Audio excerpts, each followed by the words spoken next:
one threatening death. Jesus is the serpent. We've all heard the Eden story, right? That God, the one threatening... I will elaborate on that.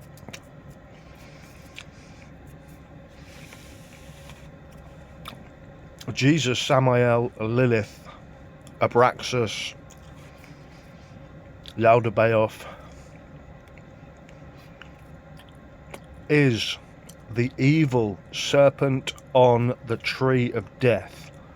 This was taken and spoken about in Gnostic texts way before Christianity ever got its grubby little paws on it, way before the Judeo rabbis rewrote or wrote the Bible.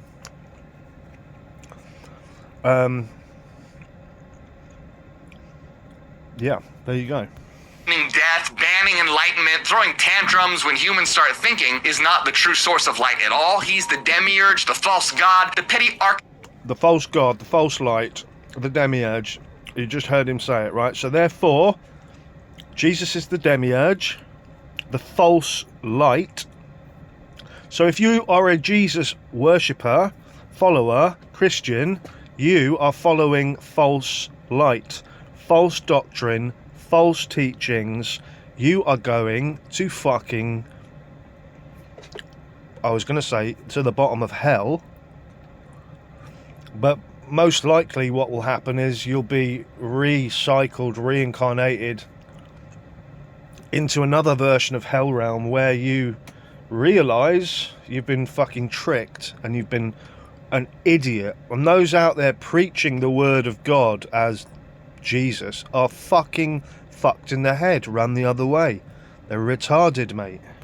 Architect of this lower world who wants you dumb and obedient. And the serpent is the liberator. In Gnostic circles, that serpent was often associated with Christ himself. Yeah, Jesus equals the serpent, not because he's evil, but because he does the exact same thing. He brings forbidden knowledge. He exposes the false god. In the secret Gnostic view, the serpent didn't lead humanity to sin. It led us into self-awareness. And if you think that's crazy, check this out. The Secret Book of John, another banned gospel, it straight up says that Jesus was the one who caused Adam and Eve to eat from the tree of knowledge. Now, in this book... I want to stop you there because there is truth in this allegory. Adam and Eve is the left and right hemisphere of the brain, folks. Fuck off, mates. Wake up. You fucking dumb cunts.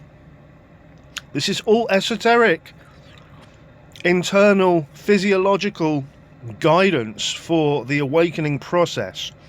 Jesus, je suis, yeah, in French. Jesus, je suis, I am, in French, is the I am presence. Born in Bethlehem, the house of bread, the head. And the serpent is the kundalini, the spine, the energies. The sexual energies, mate. The twin serpents, the Ida and the Pingala. Right? So this is all true, but it's in you. It's not external. It's not some dude in sandals, you fuckwit. The dude in sandals, which there wasn't, by the way, is the demiurge, mate. The false light. The one that brings you presence, the Jesus, is the sacred, secret secretion that is emitted from the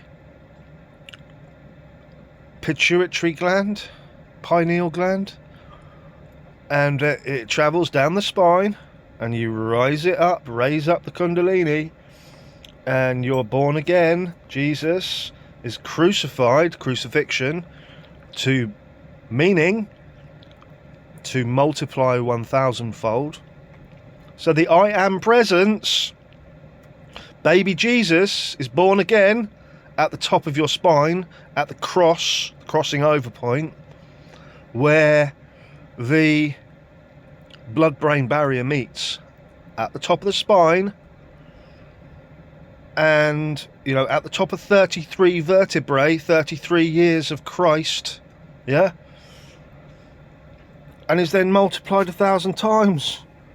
And, is it returns to Jerusalem or whatever? Jerusalem is the pineal gland. Folks, there's truth in it. They've taught you this story. It's in consciousness for a reason. However, it's not a fucking real story, you fuckwits. Didn't actually happen in a fucking, you know, in a country in the Middle East. It's like they're lying to you, folks. And how do you know that? Well, if you fucking, you know, if you've been born again and you've had that process happen, you have eyes to see, mate, and ears to hear. And I and the Father are one, right?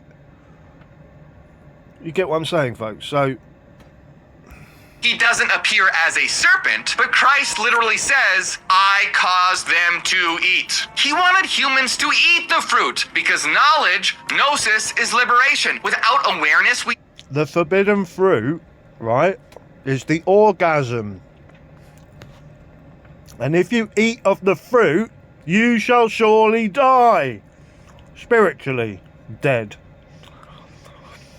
Because the I am presence is contained in your semen. Your seed. The sexual waters. And it should not be let out. In fact, you do not need to rejaculate to make a baby. That is what the Immaculate Conception is about.